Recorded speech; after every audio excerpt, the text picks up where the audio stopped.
I don't think any basketball player has ever had a lack of a college ring held against them as much as Caitlin Clark has. No one holds Davidson not winning a championship against Steph Curry, while no one elevates Carmelo Anthony in the all-time NBA rankings because of what he did at Syracuse. Nonetheless, of course, when you're talking GOATs, championships do come into play. How much do they matter in the college women's GOAT rankings debate? Well, that's up to interpretation. This has become a part of the discourse because Breanna Stewart had said you need to win a championship to be one of the greats, because ESPN had a list that they sold around Caitlin Clark's name, but then took her out of the top 5. And now Sue Bird has weighed in saying you have to have Clark at least top 3, because who would you pick on your team? Not to mention her accolades. Now, you don't have to have her first, of course, and it's incredibly impressive what, say, Breanna Stewart did, winning 4 championships at UConn, or what Cheryl Miller did in her day. There are plenty of late, Diana Taurasi, so many on the list, right? But at the same time, Caitlin Clark elevated Iowa. How would she have done if she played at UConn? I mean, Breanna Stewart at one point had Nafisa Collier and Gabby Williams as teammates on her squad. And Clark broke the all-time scoring record, led the country in points and assists, and obviously passes the eye test, not to mention the impact test. So I think you can argue her as number 1, but it's really tough to just dismiss her and take her off the list. And I think the lack of the championship is the only thing anybody can latch onto. So let's go to the actual comments from Sue Bird, who just weighed in on this. That is the newest. But just to touch on in this conversation, here is what Bird had to say.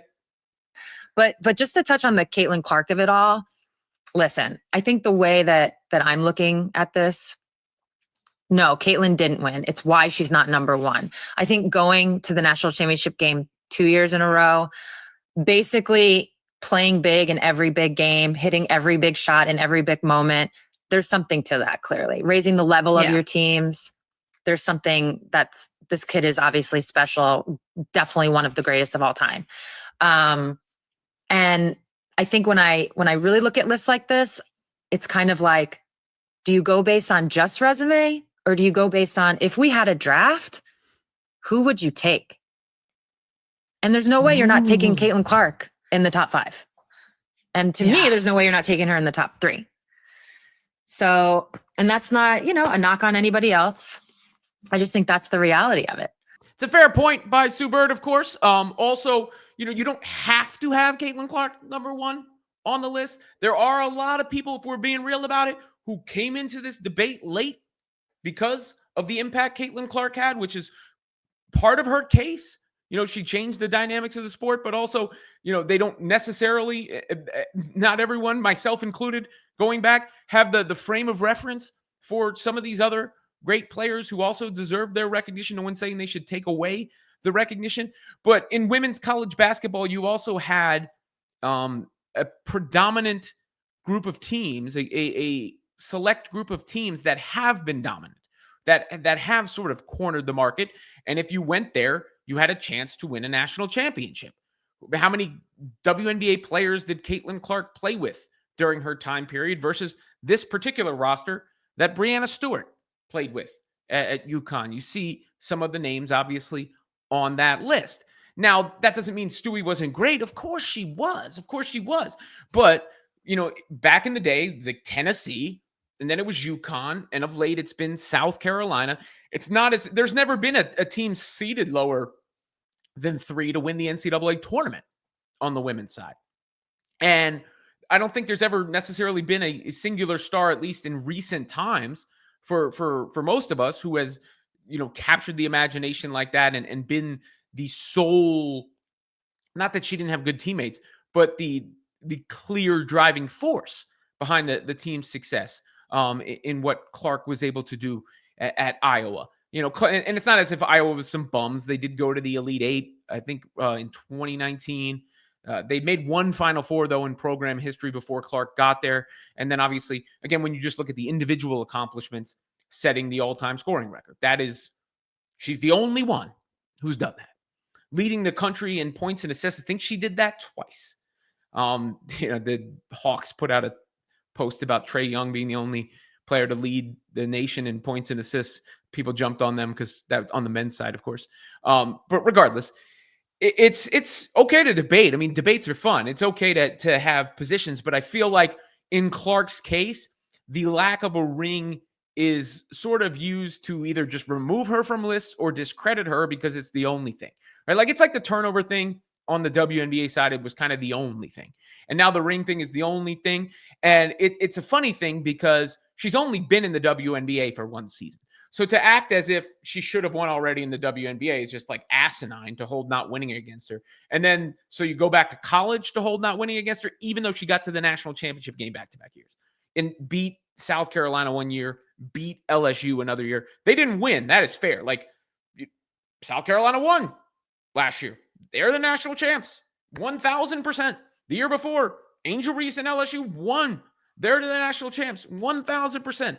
It is a matter of fact that Iowa did not win the national championship and that those teams did.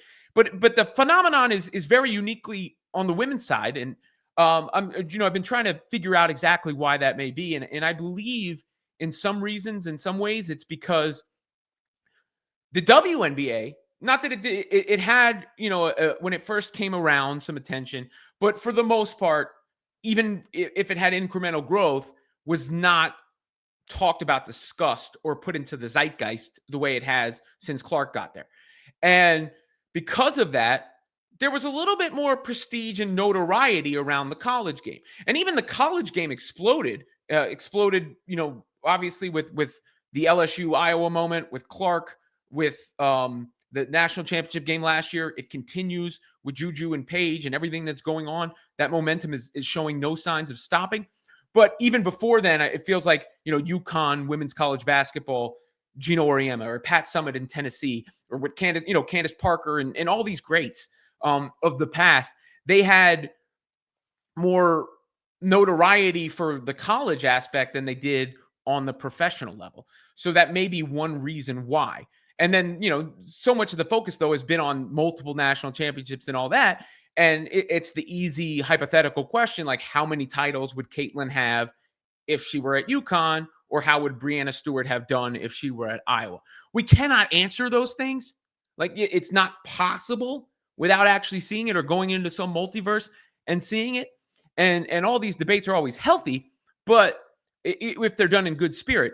But like you just can't ignore her greatness, what she accomplished, both eye test, stats, impact. She has a case for GOAT. And like Sue Bird said, you can't really leave her off the list, even if you don't have her at number one.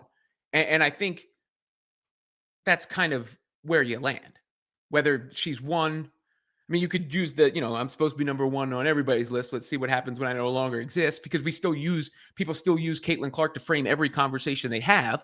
But even if you don't have her number one, the whole, I think that's what bothered people about the other video. They had her at 5 and then pulled her off completely. And the only reason was the lack of national championships.